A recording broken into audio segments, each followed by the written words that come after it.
ಮೂರನೇ ಬಾರಿಗೆ ಪ್ರಧಾನಿಯಾಗಿ ಅಧಿಕಾರವನ್ನ ವಹಿಸಲಿದ್ದಾರೆ ನರೇಂದ್ರ ಮೋದಿ ಅವರು. ಇದಕ್ಕಾಗಿ ಇವತ್ತು ಬೆಳಗ್ಗೆ ಎನ್ಡಿಎ ಕೂಟದ ನಾಯಕರುಗಳ ಜೊತೆಗೆ ಸಭೆಯನ್ನ ಹಮ್ಮಿಕೊಳ್ಳಲಾಯಿತು. ಸಭೆಯಲ್ಲಿ ಮೋದಿ ಅವರ ನೇತೃತ್ವದಲ್ಲೇ ಸರ್ಕಾರ ರಚನೆಯಾಗಲಿ ಅಂತ ಎಲ್ಲರೂ ಕೂಡ ಸರ್ವಾನುಮತದಿಂದ ಅಭಿಪ್ರಾಯವನ್ನ ಮಂಡಿಸಿದ್ರು. ಅದಾದ ನಂತರದಲ್ಲಿ ಮೋದಿ ಅವರು ಈಗ ಸಂಜೆ 6 ಗಂಟೆಗೆ ತಮ್ಮ ಮೈತ್ರಿಕೂಟದ ನಾಯಕರುಗಳ ಜೊತೆಗೆ ರಾಷ್ಟ್ರಪತಿ ಮುರ್ಮು ಅವರನ್ನ ಭೇಟಿ ಮಾಡ್ತಾರೆ. ಹೊಸ ಸರ್ಕಾರ ರಚನೆಗೆ ಸಂಬಂಧಪಟ್ಟ ಹಾಗೆ ಹಕ್ಕು ಮಂಡನೆಯನ್ನ ಮಾಡಲಿದ್ದಾರೆ.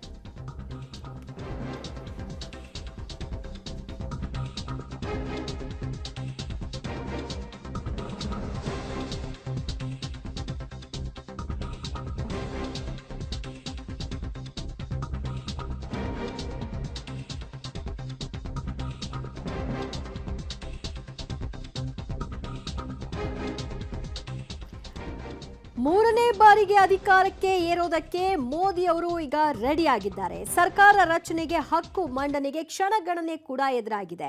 ಸರ್ಕಾರ ರಚನೆ ಸಂಬಂಧಿತವಾಗಿ ರಾಷ್ಟ್ರಪತಿ ಮುರ್ಮು ಅವರನ್ನ ಸಂಜೆ 6 ಗಂಟೆಗೆ ಭೇಟಿಯಾಗಲಿದ್ದಾರೆ. ಹಕ್ಕು ಪ್ರತಿಪಾದನೆಯನ್ನ ಮಾಡಲಿದ್ದಾರೆ.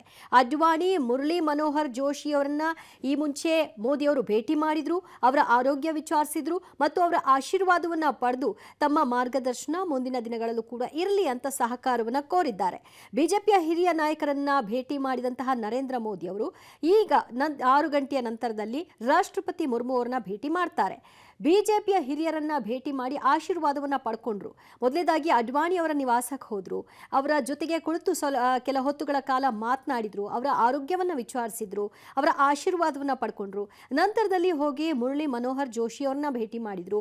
ಅವರ ಜೊತೆಗೂ ಕೂಡ ಮೂರನೇ ಬಾರಿಗೆ ಅಧಿಕಾರವನ್ನು ವಹಿಸಿಕೊಳ್ತಿರೋ ಕುರಿತಾಗಿ ಕೆಲ ಹೊತ್ತುಗಳ ಚರ್ಚೆ ಆಯಿತು. ಇಬ್ಬರು ಕೂಡ ಅಡ್ವಾಣಿ ಮತ್ತು ಮುರಳಿ ಮನೋಹರ್ ಜೋಶಿ ಇಬ್ಬರು ಕೂಡ ಮೋದಿ ಅವರಿಗೆ ಶುಭಾಶಯವನ್ನ ಕೋರಿ ಸಿಹಿ ತಿನಿಸಿ ಅಲ್ಲಿ ಸಂಭ್ರಮವನ್ನ ವ್ಯಕ್ತಪಡಿಸಿದ್ದನ್ನು ಕೂಡ ನಾವು ಗಮನಿಸಬಹುದಾಗಿದೆ. ಎನ್ಡಿಎ ಸಭೆಯನ್ನ ನಡೆಸಿದ ನಂತರದಲ್ಲಿ ನೇರವಾಗಿ ಮೋದಿ ಅವರು ಭೇಟಿ ಮಾಡಿದ್ದು ಅಡ್ವಾಣಿ ಅವರನ್ನ, ರಾಮನಾಥ್ ಕೋವಿಂದ್ ಅವರನ್ನ, ಮುರಳಿ ಮನೋಹರ್ ಜೋಶಿ ಅವರನ್ನ. ಸೊ ಹೀಗೆ ಎಲ್ಲರನ್ನೂ ಭೇಟಿ ಮಾಡೋ ಮೂಲಕವಾಗಿ ಅವರು ಎಲ್ಲರ ಒಂದು ವಿಶ್ವಾಸವನ್ನ, ಆಶೀರ್ವಾದವನ್ನ ಕೋರಿದ್ದಾರೆ. ಹೀಗೆ ಹಿರಿಯರಿಗೆ ಅವರು ಸದಾಕಾಲ ಯಾವುದೇ ರೀತಿಯ ಗೌರವವನ್ನು ಕೊಡೋದ್ರಲ್ಲಿ ಹಿಂದೆ ಬಿದ್ದಿಲ್ಲ. ಅದೇ ರೀತಿಯಲ್ಲಿ ಈಗಲೂ ಕೂಡ ಮೋದಿ ಅವರು ಅಡ್ವಾಣಿ ಅವರನ್ನ ಭೇಟಿ ಮಾಡಿದ್ದಿರಬಹುದು. ಅವರ ಜೊತೆಗೆ ಕೆಲ ಹೊತ್ತು ಉಭಯ ಕುಶಲೋಪರಿಯನ್ನು ನಡೆಸಿದ್ದಿರಬಹುದು. ಇದೆಲ್ಲವೂ ಕೂಡ ಸಹಜವಾಗಿ ಇವತ್ತು ಗಮನ ಸೆಳೀತು. ಅದೇ ರೀತಿಯಾಗಿ ರಾಮನಾಥ್ ಕೋವಿಂದ್ ಅವರನ್ನು ಕೂಡ ಭೇಟಿ ಮಾಡಿದರು. ಮತ್ತಷ್ಟು ಮಾಹಿತಿ ಕೊಡ್ತಾರೆ ನಮ್ಮ ಪ್ರತಿನಿಧಿ ಶಬ್ಬೀರ್. ಎನ್ಡಿಎ ಸಭೆ ನಡೆದ ನಂತರದಲ್ಲಿ ಮೋದಿ ಅವರು ಮಾಡಬಹುದಾದ್ದೇನು ಅನ್ನುವಂತಹ ಪ್ರಶ್ನೆ ಸಹಜವಾಗಿ ಮೂಡಿತ್ತು. ಅದಕ್ಕೆ ಉತ್ತರ ರಾಷ್ಟ್ರಪತಿ ಅವ್ರನ್ನ ಭೇಟಿ ಮಾಡೋದು, ಸರ್ಕಾರ ರಚನೆ ಸಂಬಂಧಿತವಾಗಿ ಹಕ್ಕನ್ನ ಮಂಡಿಸೋದು ಅಂತ. ಆದರೆ ಅದಕ್ಕಿಂತ ಮುಂಚಿತವಾಗಿ ಅವರು ನಡೆದುಕೊಂಡಂತಹ ರೀತಿ ಬಹಳ ಭಿನ್ನವಾಗಿತ್ತು. ಅಂಡ್ ಅದು ಎಕ್ಸ್ಪೆಕ್ಟೆಡ್ ಅಂತ ಹೇಳಬಹುದಾ? ಖಂಡಿತವಾಗ್ಲೂ ದಿವ್ಯಾ, ಒಂದು ಸಂದೇಶವನ್ನ ಪ್ರಧಾನಮಂತ್ರಿ ನರೇಂದ್ರ ಮೋದಿ ಅವರು ಕೊಡುವಂತಹ ಪ್ರಯತ್ನವನ್ನ ಮಾಡಿದ್ದಾರೆ. ಎನ್ಡಿಎ ಒಕ್ಕೂಟದ ಸರ್ಕಾರ ರಚನೆ ಆಗ್ತಾ ಇದೆ. ಅದು ಕೂಡ ಸತತವಾಗಿ 3ನೇ ಬಾರಿಗೆ ಬಿಜೆಪಿ ಅಧಿಕಾರಕ್ಕೆ ಬರ್ತಾ ಇರುವಂತದ್ದು. ಈ ನಿಟ್ಟಿನಲ್ಲಿ ಹಿರಿಯ ನಾಯಕರನ್ನು ಕೂಡ ಅವರು ಸ್ಮರಿಸಿಕೊಳ್ಳುವಂತ ಕೆಲಸವನ್ನ ಮಾಡಿದ್ದಾರೆ. ಆ ಮೂಲಕ ಕಾರ್ಯಕರ್ತರ ಪಡೆಗೆ ಒಂದು ದೊಡ್ಡ ಸಂದೇಶವನ್ನ ಕೂಡ ನೀಡುವಂತ ಕೆಲಸವನ್ನ ಮಾಡಿರುವಂತದ್ದು. ಎನ್ಡಿಎ ಸಂಸದರ ಸಭೆ ಆಗ್ತಿದ್ದಂತೆ ಅವರು ನೇರವಾಗಿ ಬಿಜೆಪಿಯ ಹಿರಿಯ ನಾಯಕರನ್ನ ಭೇಟಿಯಾಗಿರುವಂತದ್ದು. ಮುಖ್ಯವಾಗಿ LK ಅಡ್ವಾಣಿ ಅವರನ್ನ, ಮುರಳಿ ಮನೋಹರ್ ಜೋಶಿ ಅವರನ್ನ ಕೂಡ ಭೇಟಿಯಾಗಿದ್ದಾರೆ. ಇದರ ಜೊತೆಗೆ ಮಾಜಿ ರಾಷ್ಟ್ರಪತಿ ರಾಮನಾಥ್ ಕೋವಿಂದ್ ಅವರನ್ನು ಕೂಡ ಭೇಟಿಯಾಗಿ ಅವ್ರ ಜೊತೆಗೆ ಉಭಯ ಕುಶಲೋಪರಿ ಮಾತನಾಡಿ ಅವರಿಂದ ಸಲಹೆ, ಸೂಚನೆ ಮತ್ತೆ ಕೆಲವೊಂದಿಷ್ಟು ಮಾರ್ಗದರ್ಶನವನ್ನು ಕೂಡ ಪಡೆಯುವಂತ ಕೆಲಸವನ್ನ ಮಾಡಿದ್ದಾರೆ. ಮುಖ್ಯವಾಗಿ ಹಿರಿಯ ನಾಯಕರಿಂದ ಕೆಲವೊಂದಿಷ್ಟು ಸಲಹೆ, ಯಾಕೆಂದ್ರೆ ಬಿಜೆಪಿ ಈ ಹಂತಕ್ಕೆ ಬರಬೇಕು ಅಂದ್ರೆ ಅವರ ಶ್ರಮವು ಕೂಡ ಬಹಳಷ್ಟು ದೊಡ್ಡ ಪ್ರಮಾಣದಲ್ಲಿ ಇರುವಂತದ್ದು. ಹೀಗಾಗಿ ಈ ಹಂತದಲ್ಲಿ ಅವರನ್ನ ನೆನೆಯುವಂತ ಕೆಲಸವನ್ನ ಕೂಡ ಅವರು ಮಾಡಿದ್ದಾರೆ. ಜೊತೆಗೆ ಹಳೆ ಸಂಸತ್ನಲ್ಲಿ ನಡೆದಂತಹ ಕಾರ್ಯಕ್ರಮದಲ್ಲೂ ಕೂಡ ಅವರ ಭಾಷಣದಲ್ಲಿ ವಾಜಪೇಯಿ ಅವರನ್ನ ಕೂಡ ನೆನಪಿಸಿಕೊಂಡಿರುವಂತದ್ದನ್ನ ಕೂಡ ನಾವು ಗಮನಿಸಿದ್ವಿ. ಈ ಮೂಲಕ ಒಂದು ಕಡೆ ಕಾರ್ಯಕರ್ತರನ್ನ ಅಭಿನಂದಿಸುವ ಜೊತೆಗೆ ಹಿರಿಯ ನಾಯಕರ ವಿಶ್ವಾಸವನ್ನು ಕೂಡ ಮುಂದೆ ಕೊಂಡೊಯ್ಯುವಂತ ಕೆಲಸವನ್ನ ಕೂಡ ಈಗ ಸದ್ಯಕ್ಕೆ ನರೇಂದ್ರ ಮೋದಿ ಅವರು ಮಾಡ್ತಾ ಇರುವಂತದ್ದು. ಇನ್ನೇನು ಸ್ವಲ್ಪ ಹೊತ್ತಿನ ಬಳಿಕ ಅವರು ರಾಷ್ಟ್ರಪತಿ ಅವರನ್ನು ಕೂಡ ಭೇಟಿ ಆಗ್ತಾರೆ ಅನ್ನುವಂತ ಮಾಹಿತಿಗಳು ಇದಾವೆ. ದಿವ್ಯಾ, ಸಹಜವಾಗಿ ಈ ರೀತಿಯಾಗಿ ಯಾರನ್ನೇ ಭೇಟಿ ಮಾಡಿದ್ರು ಅದನ್ನ ತಮ್ಮ ಸೋಷಿಯಲ್ ಮೀಡಿಯಾದಲ್ಲಿ ಪ್ರಕಟಿಸ್ಕೊಳ್ತಾರೆ. ಅದರ ಅವರ ಮೀಟ್ ಆಗಿದ್ದವ್ರು ಇರಬಹುದು ಅಥವಾ ಮೀಟ್ ಮಾಡಿದವ್ರು ಇರಬಹುದು.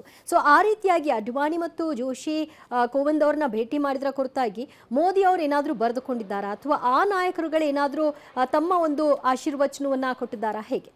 ಈವರೆಗೂ ಆ ಥರದ್ದು ಸೋಷಿಯಲ್ ಮೀಡಿಯಾ ಅಪ್ಡೇಟ್ಗಳು ಆಗಿಲ್ಲ. ಆದರೆ ಅವರು ಭೇಟಿ ಆಗ್ತಾರೆ ಅಂದ ತಕ್ಷಣ ಸಹಜವಾಗಿ ಮಾಧ್ಯಮಗಳು ಹೋಗುವಂಥದ್ದನ್ನು ಕೂಡ ನಾವು ಗಮನಿಸಿರ್ತೀವಿ. ಅದೇ ರೀತಿಯಾಗಿ ಈಗ ವರದಿಯಾಗಿರುವಂಥದ್ದು. ಆದರೆ ಉಭಯ ನಾಯಕರ ನಡುವೆ ಏನು ಮಾತುಕತೆ ಆಯಿತು, ಯಾವ ವಿಚಾರ ಅಲ್ಲಿ ಚರ್ಚೆಗೆ ಬಂದಿತ್ತು ಅನ್ನುವಂಥದ್ದು ಇನ್ನೂ ಕೂಡ ಸ್ಪಷ್ಟವಾಗಿ ಬಂದಿಲ್ಲ. ಇನ್ನೇನು ಸ್ವಲ್ಪ ಹೊತ್ತಿನ ಬಳಿಕ ಅದು ಕೂಡ ಅಪ್ಡೇಟ್ ಆಗುವಂಥ ಸಾಧ್ಯತೆಗಳಿದ್ದಾವೆ.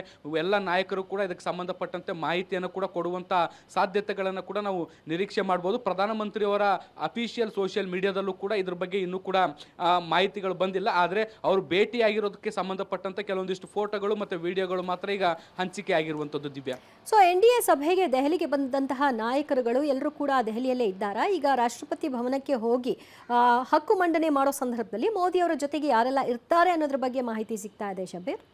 ಸದ್ಯಕ್ಕೆ 5:15ಕ್ಕೆ ಪ್ರಧಾನ ನರೇಂದ್ರ ಮೋದಿಯವರ ನೇತೃತ್ವದಲ್ಲಿ ಎಲ್ಲ NDA ನಾಯಕರು ಕೂಡ ರಾಷ್ಟ್ರಪತಿ ದ್ರೌಪದಿ ಮುರ್ಮು ಅವರನ್ನ ಭೇಟಿಯಾಗಿ ಸರ್ಕಾರ ರಚನೆಗೆ ಹಕ್ಕು ಮಂಡಿಸಲಿದ್ದಾರೆ ಅನ್ನುವಂಥ ಮಾಹಿತಿಗಳಿರುವಂಥದ್ದು. ಮುಖ್ಯವಾಗಿ TDPಯ ಚಂದ್ರಬಾಬು ನಾಯ್ಡು ಆಗಿರ್ಬೋದು, JDUನ ನಿತೀಶ್ ಕುಮಾರ್ ಆಗಿರ್ಬೋದು, ಚಿರಾಗ್ ಪಾಸ್ವಾನ್ ಆಗಿರ್ಬೋದು, ಜೊತೆಗೆ ಕುಮಾರಸ್ವಾಮಿ ಅವರಾಗಿರ್ಬೋದು, ಈ ರೀತಿ ಬೇರೆ ಬೇರೆ ಪಕ್ಷದ ಎಲ್ಲ ಮುಖಂಡರು ಕೂಡ ನರೇಂದ್ರ ಮೋದಿ ಅವರ ಜೊತೆಗೆ ಸಾಥನ್ನು ಕೊಡ್ತಾರೆ ಮತ್ತು ಅವರು ರಾಷ್ಟ್ರಪತಿ ಭವನಕ್ಕೆ ತೆರಳಿ ಅಲ್ಲಿ ನರೇಂದ್ರ ಮೋದಿ ಅವರಿಗೆ ಬೆಂಬಲ ಸೂಚಿಸ್ತಾರೆ. ಯಾಕೆಂದ್ರೆ ಈಗಾಗಲೇ ಸಿಂಗಲ್ ಲಾರ್ಜೆಸ್ಟ್ ಪಾರ್ಟಿ BJP ಆಗಿರುವಂಥದ್ದು. ಅವರಿಗೆ ಬಹುಮತದ ಕೊರತೆ ಇರುವಂಥ ಹಿನ್ನೆಲೆಯಲ್ಲಿ NDA ಒಕ್ಕೂಟದಲ್ಲಿರುವಂಥ ಇತರೆ ಪಕ್ಷಗಳು ನಮಗೆ ಬೆಂಬಲವನ್ನು ಕೊಡ್ತಿದ್ದಾವೆ ಮತ್ತು ನಾವು ಬಹುಮತದ ಅಂಕಿಗಳನ್ನು ಕೂಡ ಕ್ರಾಸ್ ಮಾಡಿದ್ದೀವಿ ಅನ್ನುವಂಥದ್ದನ್ನು ಅವರ ರಾಷ್ಟ್ರಪತಿಗಳಿಗೆ ಮನವರಿಕೆ ಮಾಡಿಕೊಡುವಂಥ ಪ್ರಯತ್ನ, ಒಂದು ರೀತಿ ಬಲ ಪ್ರದರ್ಶನ ಅಂದರೂ ಕೂಡ ತಪ್ಪಾಗಲಿಕ್ಕಿಲ್ಲ. ಆ ರೀತಿಯಾದಂಥ ಒಂದು ಪ್ರಯತ್ನವನ್ನು ಮಾಡ್ತಾರೆ ಮತ್ತು ಸರ್ಕಾರ ರಚನೆಗೆ ಹಕ್ಕನ್ನು ಕೂಡ ಮಂಡಿಸ್ತಾರೆ.